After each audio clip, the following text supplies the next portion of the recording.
Hello, hello, hello. What do you call an Englishman, a Welshman, and a Scotsman talking on a Google Hangout?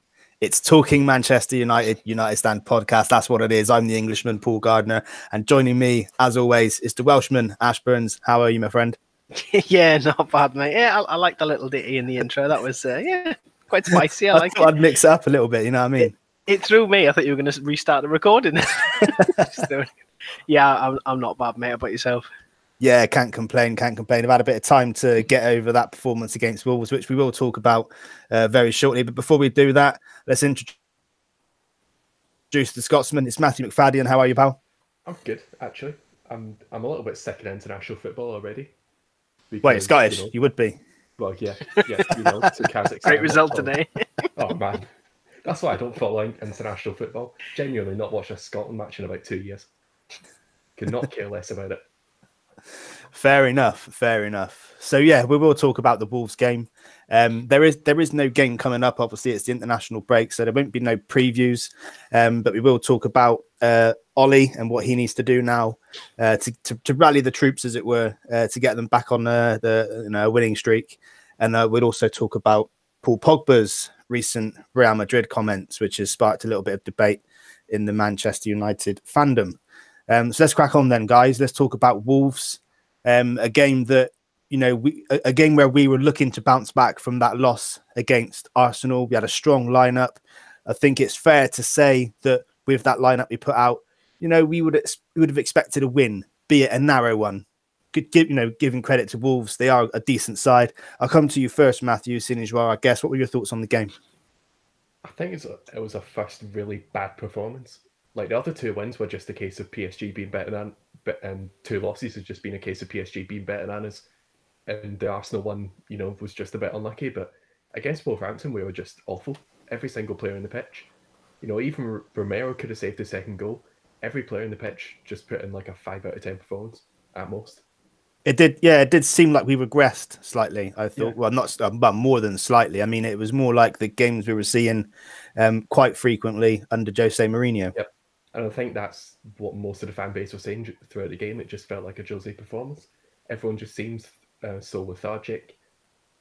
Players just weren't making enough runs. There just wasn't enough attacking intent, and we're deserved losers.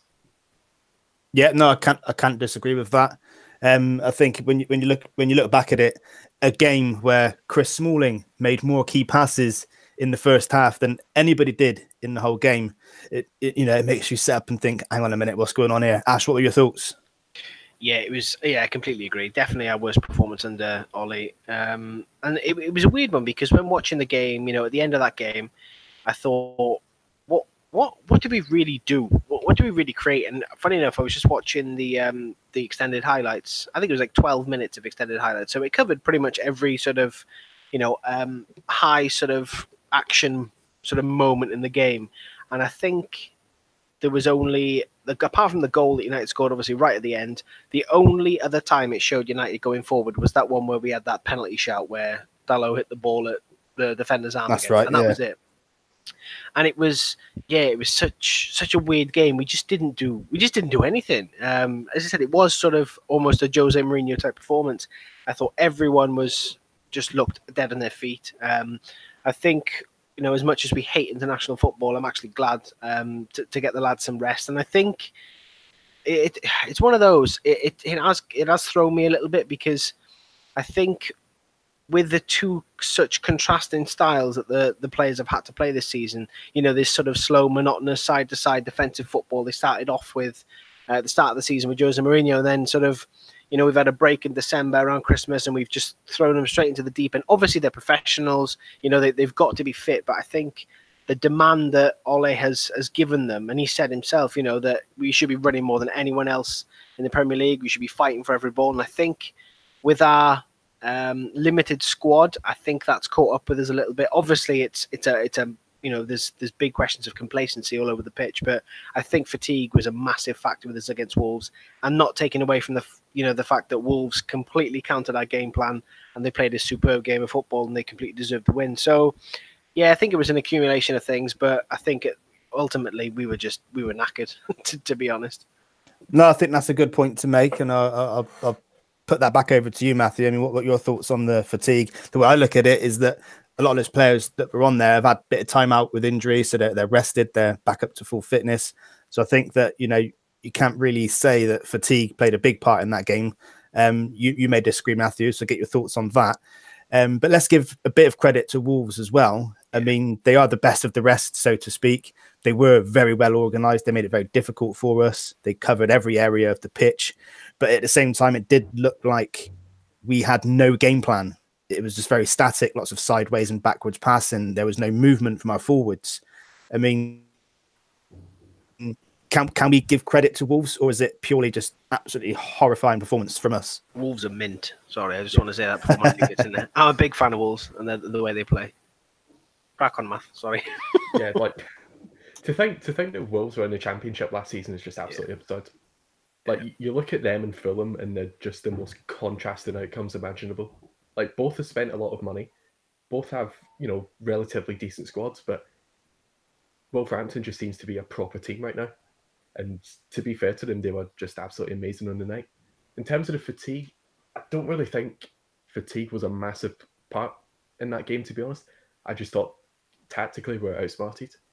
I think Wolverhampton had a game plan. It's been proven. They've done it against the top 16 quite a lot, and they just executed it to absolute perfection. And as Ash said, I'm kind of glad that it's international breaks here. As boring as international football is, but it gives those players a little bit extra time off, just to sort of physically sort of regroup, but also mentally. It just allows them to sort of reevaluate things. It's actually good to see a lot of the Man United players pulling out of the international breaks with so-called injuries, which, let's face it, quite a lot of them aren't really injuries. Like we saw a lot under Fergie, where players would just drop out every now and then, and turns out to be perfectly fine for the next game. So hopefully that is the same situation. But yeah, Wolverhampton were just too good in the night. Can I revise my fitness comment? Yes. I stick by it, but I was sort of more referring to a few of our key players who have been so important for us under Ole. I think Herrera being one of them, I don't think he was match fit at all going into the game. I thought he was probably rushed back a little bit just to try and have some influence on the game. I don't think Jesse Lingard was fit just to counter that as well. Go on. I'm pretty sure, if I remember correctly, that Solskjaer was questioned about the selection of players coming back from injury, and I think Solskjaer did say that actually they were thinking about bringing them back for the Arsenal game, but that would have been the game that was too early, hinting that this was the game that they should really have been up to the task, so to speak. But your point could well be valid as well. I mean, just we've seen. I mean, he's a key figure for me, because we've missed him in a few games, and especially in the Arsenal game. And we know what he's like. He's absolutely everywhere, terrorizing everyone. And he just looked a shadow of himself. And I just thought, maybe is that a little bit of fatigue and the injury kicking in and not being quite match sharp and match fit.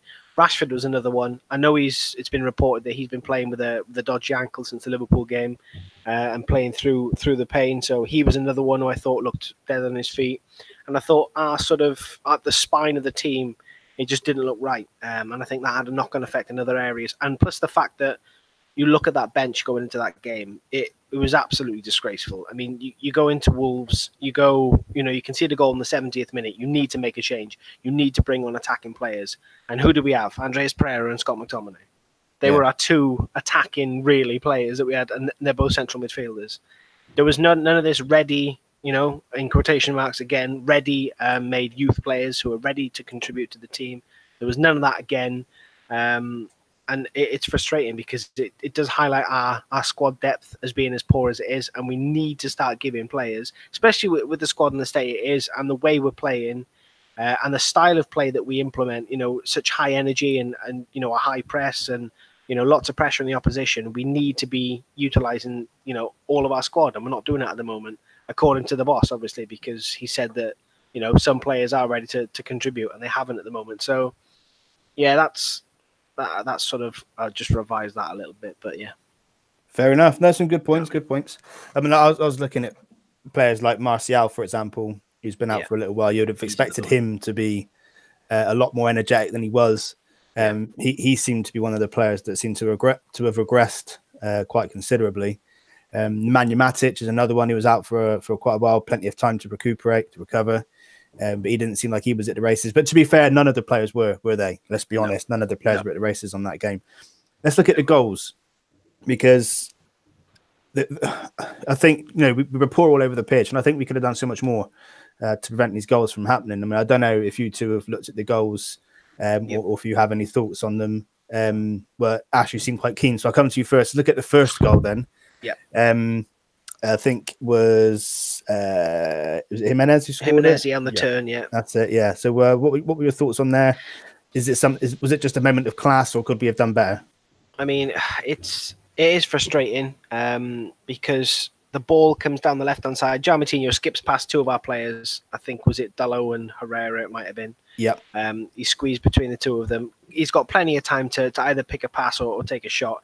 He puts it into Jimenez's feet. And as soon as he puts it into the feet there, Jimenez with his back to goal, you've got to be isolating him and you've got to be putting in a challenge. There was a lot of faffing, a lot of bouncing around. And then the ball pops up, and then for some reason, I think there's two people at fault for that goal. What I saw it. I mean, excusing the fact that he did have managed to skip past two people on the edge of the box. Diogo Dalot should have went out to him quicker. When Jimenez receives the ball to his feet, and Paul Pogba, I don't know why he is making that challenge that he is on the edge of the box. And that's what sort of caused the pop up, the little bobble which gave Jimenez time to turn and take the shot. I mean, there was two instances there where I thought we could have done better, but again, I can't really blame Romero for this goal. I'm sure we'll come on to the next one because it's come through a couple of players and he saw it late. But yeah, it was definitely preventable. There's no doubt about that. Any thoughts on that one, Matthew? Yeah, the first goal, to be fair, wasn't quite as bad as the second one in terms of what the keeper could have done. But yeah, like Ash said, we were just faffing about too much. Yeah. For that goal, we should have just, closed down and actually put in a tackle. But we just sort of stood there like, yeah, just go on, have a shot. Romero will probably save it, and he didn't. So I think it was our own fault, really. Yeah, I think Ander Herrera and Diogo Dalot against Moutinho, I think that's where the goal should have been prevented. Yeah. You look at Herrera when he tries to make the challenge, he sort of skips to the side of him. And then Dalot sort of running away from him, trying to sort of show him, down the left-hand side, but giving him too much space to allow him to skip between them. Yeah. Now, it seems to me like they were afraid to give away a penalty. Yeah. Now, if you're going to be, and this is aimed more towards Dalot being the defender, but if you're going to be a defender, you cannot be afraid to give away a penalty. No. If you position yourself correctly, now this probably applies more to Herrera in this situation, get your body in front of the player. And I'm talking about Moutinho. Get your body in front of the player. Yeah. If you do that, he has to go around you. He can't go through you. Do you know what I mean? Which is what he did, because Herrera sort of skipped sideways out of the way. If you put your body in front of the player, you give yourself a much better chance of stopping him, or getting a deflection or something like that to distract him. Because if you put your body in front of the player once he's put the ball past you, yeah, you're giving away a penalty obstruction. But if you get your body in front of the ball and the player, you give yourself so much more of a chance in preventing that player from getting past you. I just think that's something that Herrera could have done a lot better. I know he's not a defender, but that's basic football. And then Diogo Dalot, I don't know what he was doing. He was sort of running away from the player, which I thought was bizarre. Well, plus the fact that it's a right-footed central midfielder with not a lot of pace coming at you on the left wing. There's only one thing you should be doing, is sending him down the line. That is the only thing you should be doing there in that situation. Especially Dalot. He's a young 19-year-old, energetic. He's quick as well. He has got plenty of time, to adjust if Moutinho does take him down the line. He's got the pace on him. He's got the agility on him. So I don't know, like you said, what they were quite doing. Herrera's there for the cover if he tries to go inside, and Dalot should be showing him down the line every time. So it was almost as if none of them did anything. It was almost as if one was waiting for the other to make a challenge or take control of the situation, and no one did. It just seemed like they were scared to give away a penalty. Yeah. I mean, if that's your mentality, then you're going to concede bags of goals. Yeah, definitely. But let's move on to the second goal then. Yep. Diogo Jota. Matthew, I'll come to you first. Just a great bit of skill, or was that something that the defenders and goalkeepers should have done better with? Don't get me wrong, it's a good bit of play, but we should have not let that happen. Luke Shaw's clearance was pretty poor, but I don't even know what he was doing when Jota ran at him. Like, he basically made Luke Shaw look like a League Two defender when Cristiano Ronaldo's running at you. It was absolutely awful defending, and to be fair, they got what they deserve really. I think if you're Romero, you'll be pissed off that you didn't save that, because you're at your near post, you're up against Jota, who's a decent player, but not an absolute world beater, on his weak side, and you've let in a goal like that. That's terrible goalkeeping, and it's sort of, it's made those first couple of saves that he made, from the corner specifically, pretty much redundant. So it was just poor defending all around, and Romero should have done far better. But to be fair, Wolverhampton did well for that. To be honest, they saw that opportunity for the counter attack, and he did it perfectly. Yeah, I think it's a bit harsh to criticise Shaw for his clearance. I don't think it was that bad a clearance. It went to the edge of their box almost. Do you know what I mean? And it's unfortunate it fell to one of their players, Jimenez, I think it was, because it was him and Jota that linked up to get the ball forward. But I don't know if it's just me being too kind to Luke Shaw, favoriting him or whatever. But I do think that he was unlucky in that little instance with the slip, because I think for pace and strength, Luke Shaw beats most Premier League attackers, I believe. And I think had he not slipped, he would have dealt with Jota quite maybe not easily, but I think he would have done more to put him off. So I think Shaw just got unlucky with the slip. And I think Jota did add a very nice touch to knock it past Shaw, which then obviously Shaw had to turn around, then he slipped. I think if he doesn't slip there, he catches him. I think the person who's more to blame for this goal is Victor Lindelof, who was covering Shaw's run. Victor Lindelof could have done so much more to put Jota off. When he basically ran 2 yards alongside Jota all the way back to the goal, and at one point even stepped away. And I thought to myself, why are you not getting tight on him? Why are you not running up to him and forcing him wide? Why are you just jockeying him? That's pretty much what it was. And to me, I just thought, come on, you should be doing much, much more than that. Put him under pressure. Don't just run alongside him. Get into him. Give him a bit of a shoulder. Do you know what I mean? That's what you see so many other defenders doing. I just think Lindelof in that situation could have done so much more to help Luke Shaw, to help Romero, to help United. But, it wasn't to be. And it was a good finish. Left-footed shot, good finish, good strike on target. And yeah, Romero probably should have done better. I think you could see Romero's, his reaction as the ball went past. It's sort of like, crap, I should have done better with that. But Ash, what are your thoughts? Luke Shaw, Lindelof, Luke Shaw, Lindelof and Romero all really involved in that goal. Yeah, I agree with you with Lindelof. He could have been covering a little bit easier and helped Luke Shaw out a little bit. I won't criticise Luke Shaw for that overhead kick sort of clear into the opposition box, because that happens. There's countless times where that happens in a game. Where a clear goes a little bit mishit. I will criticise Shaw a little bit, though, for the sort of 50-50 in midfield with Jota. I thought he could have been stronger. Granted, he does have a little slip, but there is a chance where he gets, a shoulder to shoulder. We know Luke Shaw's been on the weights a lot more. We know he's worked on his strength. For me, he could be a little bit stronger. Having said that, he recovers well, and he does put Jota out wide a little bit. He does sort of move him outwards, and he does catch up with him to move him outwards. And Romero, for me, there's only one place that shot should be going in, and that's the far corner, either bottom corner or top corner. There's no way Romero should be getting beat at his near post, regardless of the strike, unless it's a ridiculous strike and it goes, top bins, top left corner. But there's no way that should be going under Romero's waist into the bottom corner. If De Gea is in goal, he saves that with his feet. And I think that's the big difference. I think Romero's not as technically gifted as De Gea, and I think a lot has been made of De Gea and the way he uses his feet, but he saves that with his feet all day, I think. And I think Romero's tried to be a little bit too clever with it, and it's at sort of an awkward height as well. It's in between feet, and it's almost sort of a little bit higher than knee height, and I don't think Romero was sure. If you look at him again, he sort of goes down sort of like in a crab position. He doesn't know what to use to save it. Yeah. He just doesn't do anything with it in the end. So yeah, it was just a bit of a mess from our entire defence, to be honest, and that it summed up our night perfectly. I think that just didn't really have a clue what we were doing, and in the end just tried to make it up and it didn't work. So yeah, poor to concede. I thought we did all right after that. But we actually started to play, but yeah, it was too late, and we dug ourselves a pretty deep grave by then. Yeah, definitely too little, too late. One thing I did like, and it came after the game, was the post-match interview with Solskjaer, proving he's not a yes man, which is what I did like to hear. He was the first to admit that, yes, it was a very poor performance. He did actually say, against Arsenal, at least we played well. We created chances. We were unlucky or bad luck with the finishing. And obviously their goals were fortunate, shall we say. But he did admit that against Wolves, we were not at the races.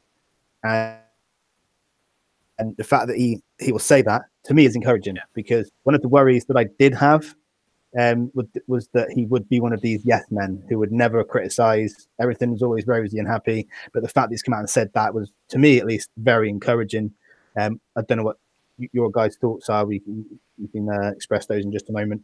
But let's talk about Ollie a bit more now, because we've titled the podcast, this episode in particular, "A Puncture in the Wheel." Now, I know, obviously, the song "Ollie's at the Wheel." It's a different kind of wheel. One's steering wheel, other's an actual wheel. But it's a play on words.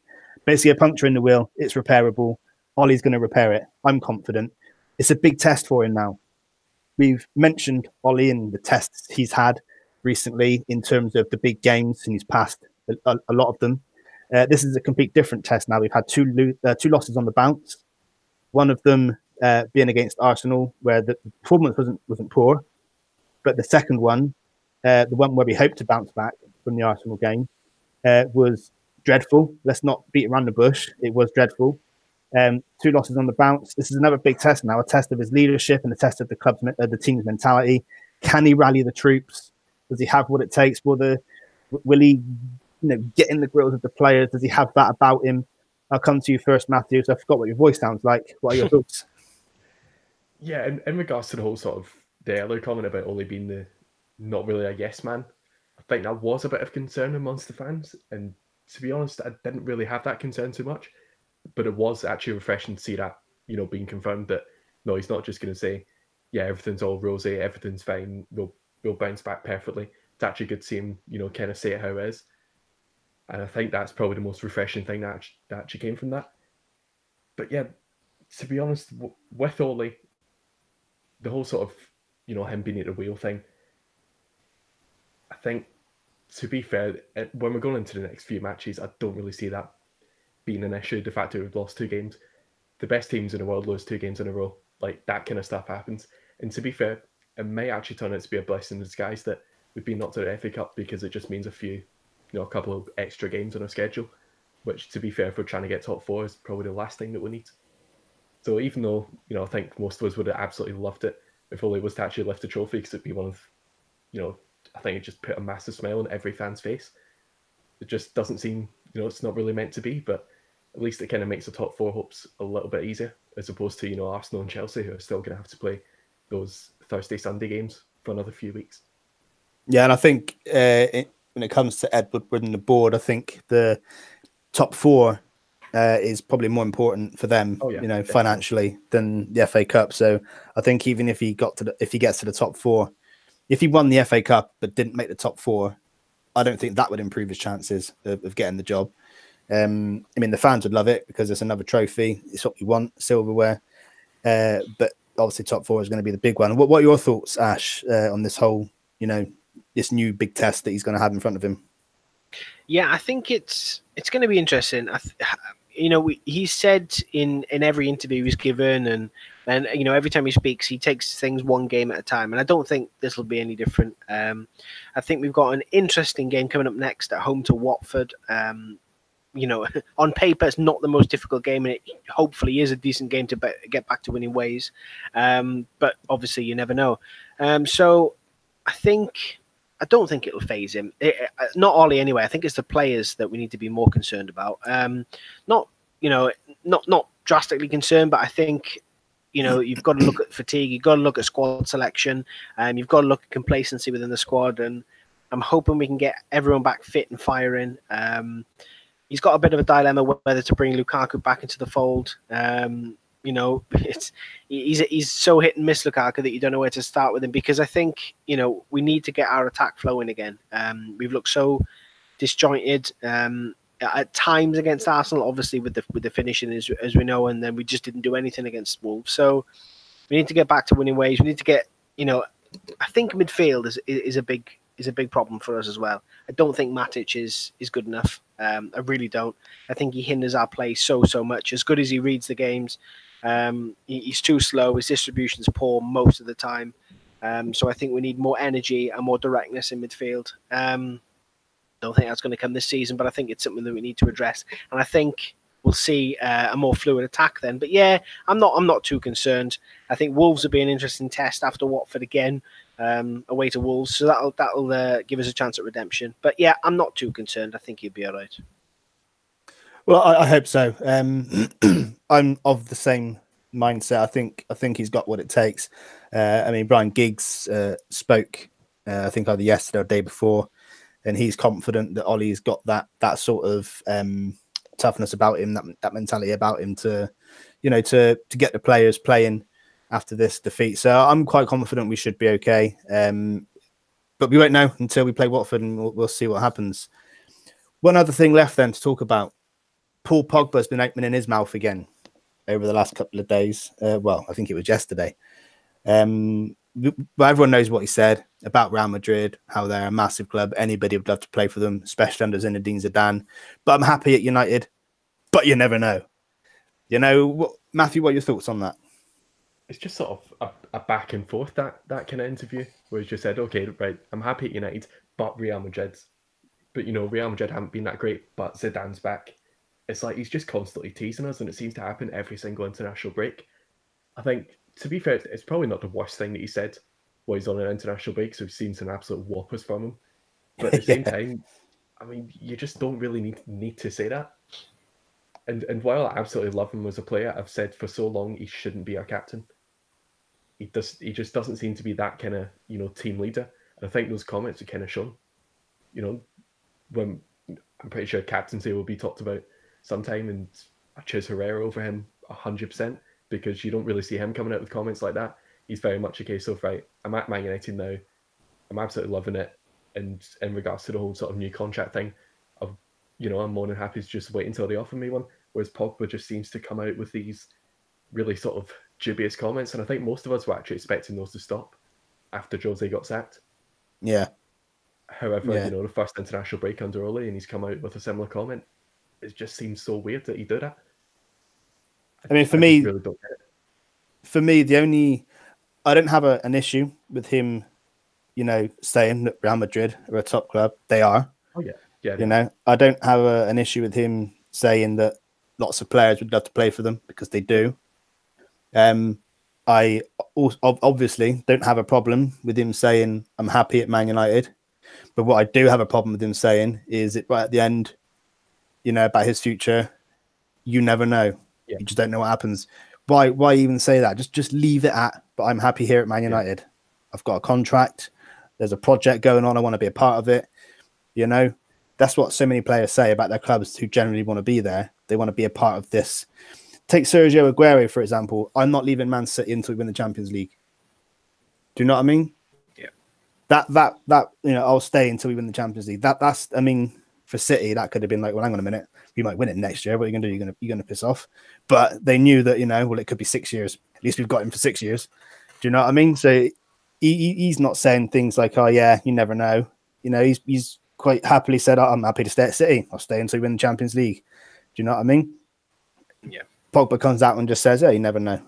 And it's just little things like that. He didn't need to say that at the end. Just leave it at, I'm happy at Man United. Leave it at that. No one says a word. He just can't help himself. And I just don't understand. Well, I do understand why. Because he probably wants to go and play for Real Madrid. That's the bottom line. For me, I still don't think he's actually 100% at United. Because of where we're at. And it's understandable. Yeah. Do you know what I mean? But just don't say it. Why say it? That's my issue. What are your thoughts, Ash? Yeah, exactly the same. He just doesn't help himself. As I said, I'm a big fan of him on the pitch, but off the pitch, I'm not. And I don't want him to be captain. Said that for a while. I'd much rather someone who's got a love for the club and who plays for the shirt and not as sort of, tantrums and dips in and out of form. And the thing is, he always seems to say it coming off like a bad period or a bad game. he always seems to cause some sort of controversy at these moments. Like he's deflecting attention. Yeah, which is ironically a Mourinho trait. Yeah, it's frustrating. And you know, at the end of the day, he's always looking ahead. He's always thinking of himself, anyway, which is, you know, I suppose that is the way you're going to be in the ruthless business of just football. But again, yeah, it's not ideal to hear. It's not what United fans want to hear, and I don't think that his heart was really in the move to begin with. He can talk as much as he wants about him returning home and stuff like that, but at the end of the day, look where he came to, what position we were in, and we just threw a bucket load of money at him. And that seems to be the case for a few players. You know, you look at Alexis Sanchez, you look at Di Maria. You know, certain players that we just throw money at that I don't think were completely sold on the idea of coming to us. So it's frustrating. He's done my head in a little bit. Obviously, I'd like him to stay, but if he's not, you know, going to show the commitment that he should be showing and that United fans deserve, well, there's a door, son. to be honest, no one is bigger than United, and I think he thinks that he is. Yeah, it makes you think back to when he had the problem with Jose, probably because of Pogba's antics off the field, the things he was saying in social media and things like that, and Jose didn't like it, and that's where the whole falling out come from. And I just had visions in my head earlier today, thinking, you know, if I was Ollie Solskjaer, I'd be having words with him, saying, "Look, why are you saying that? Do you know what I mean?" Friction gets caused between the two of them. Paul Pogba doesn't like being confronted. He throws his toys out the pram. Yeah. More reports in the papers. Big falling out between manager and player. What happens then? Are the fans all of a sudden going to turn on Solskjaer? I mean, it probably isn't going to come to that. But it's just one of those scenarios that played through in my head that could happen. Yeah. You know, the manager has to say something to him. He can't just say things like that and then expect nothing to be said, because it's not a good thing to say. No. Especially when with us being in the position we're in, you know, we've only got one, you know, two, maybe three top or world class players in the squad. You know, we're very fortunate in the run we had with Ollie, because let's be honest, there were a few fortunate games in there that we got wins from. Yeah. In that position, just on an upward curve, everyone's spirits are being lifted. We're playing some decent football, attacking football. Even when we're not playing brilliant, we're creating chances and scoring goals.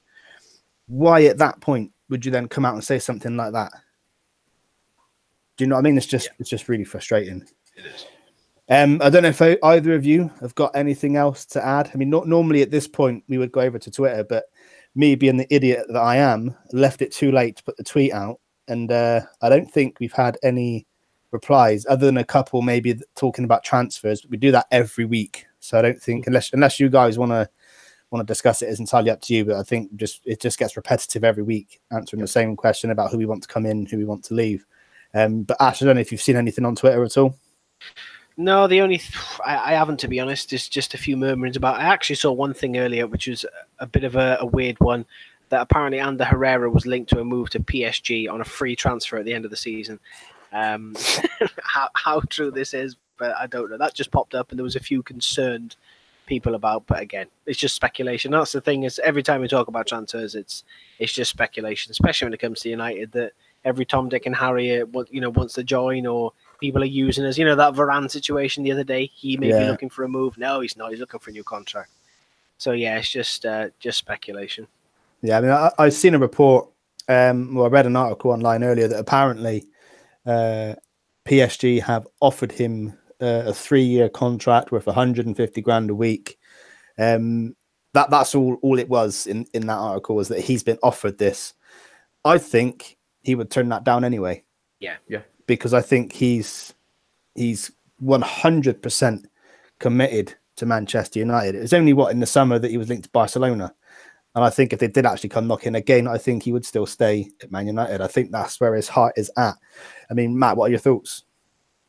I think Barcelona might be a little bit different because, you know, every Spanish player growing up seems to have that dream of playing for Barcelona or Real Madrid, but PSG, no way. He doesn't seem like that kind of mercenary player who would join that team. And to be fair, unless you're selling Marco Verratti or whatever, then does he really become a first choice player? And I think 100% stay at United. Like you said, he seems to be committed to the cause here. So no concerns whatsoever about Ander Herrera leaving. I think a few people would have brought up that Pogba thing and said perhaps he's using that, as a means of getting a new contract, which you can kind of understand, but at the same time, it seems to be the other way around. Real Madrid players seem to mention United. We've seen it with Ramos, seen it with Varane. But with that whole Pogba thing, I don't think that's a means of getting a new contract. But no, Herrera 100% staying here. Yeah, I would agree with that as well. Anything else, guys? Otherwise, I think we can wrap it up there. Not from me, I don't think. No, just can't wait to get this bloody international break over with. Oh, God, yeah. I just want to hurry up and get the Watford game. Yeah. We're going to hand an easy 3 points. Okay, right, well, fair enough. Sorry, Matt, what were you going to say? I was just saying, I don't know who we're going to hand an easy 3 points to next. San Marino. No. I swear, if we lose to San Marino. If Scotland loses San Marino, that's it. Cancel the SFA. Excellent. Well, I think we will wrap it up there then. As some of you may be wondering, where's Andrew? I thought this was going to be a 4-way. He's had to work, so he couldn't join us, unfortunately. But that's fine. He'll be with us again shortly, I'm sure. Ash, do you want to give out your Twitter details? Yeah, as usual, Ash Boyo, ASHBOIO. And how about yourself, Matthew? You got your Offside Graphics and your Twitter account? Yeah, check out offsidegraphics.com. Making posters, as I've said a couple of times on the show before, and follow me on Twitter as well. I'm near 1,500, so that would be nice if I could hit that pretty quickly. Would heal the pain of losing to Wolverhampton. Do you want to give them your Twitter handle? Yeah. It's @_Matthew, so MAFFO. There we go. And you can follow myself as well. It's @PaulGardiner MU. Follow the Twitter account, the podcast Twitter account @United Stand Pod, and also the United Stand main Twitter account @United Stand MUFC. We are obviously, the podcast is on YouTube as well.